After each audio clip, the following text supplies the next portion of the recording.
A&Pers, this is Dr. Jones checking in. This is A&P 1, Lab 4, video 8 maybe. Well, I was at 11 minutes in the last video, so I shut it down to turn the page, and there's 4 words left. Okay, so let's have a video for our last 4 words. Sorry about that. So the rami are different from the roots. We said in the last video that this is the dorsal root ganglion and that it is the somas of the sensory nerves, and that these are the dorsal root, and they carry what kind of information? Sensory information. And the sensory information synapses at a neuron in the posterior gray horn. And so if you need to move a muscle that is activated by a motor neuron whose soma is in the anterior gray horn, and then the axon of that motor neuron is part of this ventral root, and ventral roots carry motor information out. So the dorsal root is purely sensory. The the ventral root is purely motor. But we can't have just sensory to the back and just motor to the front, so we have to mix them. So when they combine here, or on this side where they're combining, you can't see which are which, then that is a mixed nerve. A mixed nerve is both sensory and motor. So this part right here is the spinal nerve that exits the intervertebral foramen. Now, part of this will go to and from the back, and this part is the dorsal ramus. So be careful here, because we had a dorsal root, which was sensory only, going into the spine. This is completely different, because this is the dorsal ramus, 1 ramus, 2 rami, and the dorsal ramus is a mixed nerve. So it brings sensory information in from the back and carries motor information out to the back. This other part, this bigger part, is the ventral ramus. The ventral ramus is a mixed nerve. It is both sensory and motor, and it carries sensory information in and motor information out to the limbs and the anterior body wall. The front of the body, the limbs, and the anterior body wall. So this carries information in. So let's say you've got a mosquito on your arm, again, because it's Texas and they're the size of pterodactyls. So you've got a mosquito on your arm. So sensory information from your arm will go in which ramus? Which ramus carries sensory information from the limbs? And it's the ventral ramus. Now, which root carries that sensory information into the spine? It's going to be the dorsal root, because a dorsal root carries all of the sensory information. And then that'll synapse in the posterior gray horn. So say you're able to move your arm in a way that smushes the mosquito. So that motor command that comes down from the brain synapses here at the soma of a motor neuron in the anterior gray horn, because this is S and S.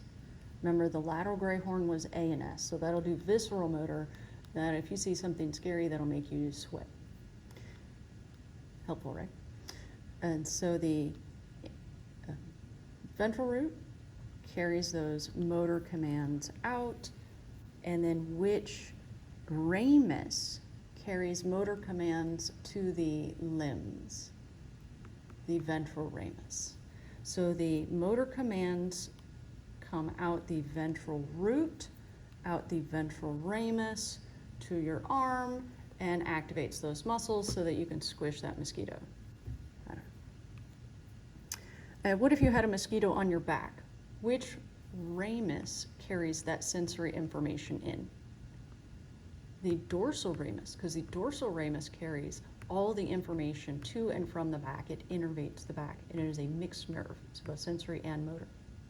So that sensory information that there's a mosquito on your back comes in the dorsal ramus. And which root does the sensory information travel on? The dorsal root. So that goes in, and say you're able to move your back in a way that you squish the mosquito against a wall. So that motor command comes out the which root? Ventral root, because all the motor commands come out the ventral root. And this will be both visceral motor and somatic motor. And then which ramus carries motor commands to the back? The dorsal ramus. You got it. Let's see, the rami communicantes is this here, and that's part of the ANS, the visceral motor, and that helps feed this, the autonomic ganglion, more specifically a sympathetic chain ganglion. That's in the front. Let me zoom out a little bit so you can see both the autonomic ganglia. And what do we know about a ganglion? They are neuron somas in the periphery. And this is an autonomic ganglion, so these will be visceral motor somas from the ANS. Okay, let's do a quick review. That hole in the middle, central canal. Anterior column, lateral column, posterior column. Anterior gray horn, which is SNS, somatic motor. Lateral gray horn, which is ANS, visceral motor. Posterior gray horn, which is sensory, and that will have both the somatic sensory and the visceral sensory. And this whole thing is a spinal nerve. If you can see the constituent parts, then this is the dorsal root ganglion. A ganglion is a clump of neuron somas in the periphery. Ventral root. So these are the roots, dorsal root, ventral root, and these are the rami. Dorsal ramus, ventral ramus, rami communicantes, sympathetic chain ganglion, or autonomic ganglion. And let's do the meningeal layers. Outside the meninges, epidural. And of course, we've got the same 3 layers as we have in the brain. Dura mater, subdural space, arachnoid mater, subarachnoid space, pia mater. That little thing right there is the denticulate ligament. All right, so this has been A&P1 Lab 4, the last video. So the education must go on. Keep on studying. Dr. J out.